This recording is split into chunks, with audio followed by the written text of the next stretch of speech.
СДСМ смета дека договорот кој што се постигна пред 2 дена е поволен за граѓаните, но и за нив како партија, и според лидерот Заев, тој може да биде основа за фери демократски избори кои ќе стават крај на двегодишната политичка криза во земјата. Заев се согласува дека договорот можеби не е по желба на политичките партии и граѓанската јавност, но верува дека е најмногу што може да се направи во таква ситуација, во која државата е сериозно истоштена и на политички и на економски план. За Социјалдемократскиот сојуз е поволен договорот кој што го постигнавме, заради тоа што ги обезбедува чекорите за исполнување на минимум двата услови, а тоа е минимум регулација на медиумите преку формирањето на адхок телото, но секако и до прочистување на избирачкиот список онолку колку што е можно. Со овие две фази очекуваме избалансирано известување на медиумите, очекуваме почитување на професионалните стандарди, етичките кодекси, неширење омраза од страна на медиумите во Република Македонија, се со конечна цел да дадат појасно изразување на слободна волја на граѓаните. Истовремено процесот кој што ДИК треба да го заврши во наредните 30 на дена, а на крајот ќе го констатираме ние лидерите на 4 политички партии, треба да го предочи конечниот избирачки список за наредните парламентарни избори, кој што конечно нема да биде 1.813.000 или 804.000 како што е поново, туку ќе биде помеѓу 1.550.000 и 1.580.000. Тоа е веќе нешто ново, нешто фер, целосно се отстранува можноста за да се злоупотребат евентуално гласачи во избирачкиот процес. Дополнително и тоа ја гарантира слободно изразената волја на граѓаните. Од тука би сакал да појаснам дека Социјалдемократскиот сојуз целиот овој период се обидува да стави крај на историската голгота и застрашувачката деструкција на виталните државни и национални интереси на современата македонска држава од страна на Никола Груевски и неколку луѓе околу него. Граѓаните на слободни и демократски избори ќе го покажат патоказот по кој ќе се движиме во годините на нашите најголеми предизвици и искушенија.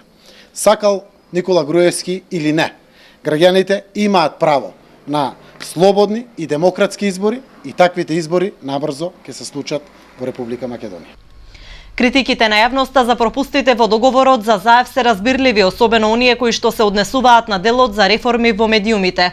Во однос на нив рече дека СДСМ ќе се консултира и својот предлог за член на адхок телото. Ќе го бира исклучиво од редовите на експертите и професионалните кадри во новинарската професија. А по изборите ќе се залагале за темелни реформи во медиумската сфера.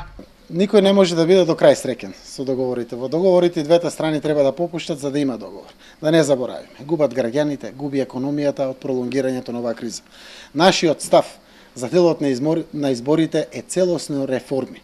Ние го поддржавме предлогот преку ЗНМ, кој што беше изработен од меѓународната заедница и предаден преку Питер Ван Хојте. Тоа се вистински реформи на медиумите, каде што ќе се менуваше и персоналниот состав на Агенцијата за медиуми или Агенцијата АВМУ и на Програмскиот совет на Македонската радиотелевизија. Власта со своето мнозинство, ВМРО и ДУИ, имат некаде околу 67-8 пратеници. Тие го одбија законот и не дозволуваат. И рекоа дека до крај нема да прифатат ваков закон. Со сила на човека можеш да му дадеш, не можеш да му земеш. Со сила. Односно, можеш да му земеш со сила, не можеш со сила да му дадеш. Одговорноста е поеднаква на сите. Затоа во овој процес се нафативме да одиме со минимум регулации како што изјавив. Што значи тоа? Формирање на адхок тело, кое што ќе носи одлука околу 7 дена, на секој 7 дена или неделно, во делот на избалансираното представување на политичките партии, во делот на професионалните стандарди, етичкиот кодекс и можност од неширење омраза. Колку толку имаме одреден исчекор во делот на подготовката во медиумски аспект на изборите. Социјалдемократскиот сојуз јавно ветува со превзимање на власта. Веднаш ќе го донесеме законот кој што го предложи ЗНМ, а беше изработен од меѓународната заедница и предаден преку Питер Ван Хојте во рок од 100 дена и во рок од 6 месеци ќе ги имплементираме итните реформски приоритети и извештајот на ПРИБЕ. Тоа е целото што се внесува во делот на медиумите. Тоа е наше ветување пред граѓаните. Но, за да може побрзо Македонија да излезе на избори, крајно време беше да се постигне договор.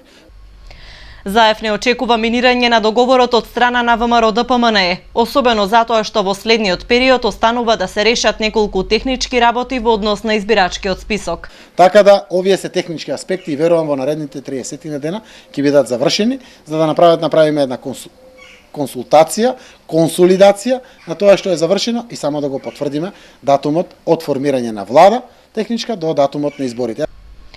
За сега се разговара изборите да се случат до крајот на оваа година, а како можен датум за избори се појавува 11 декември.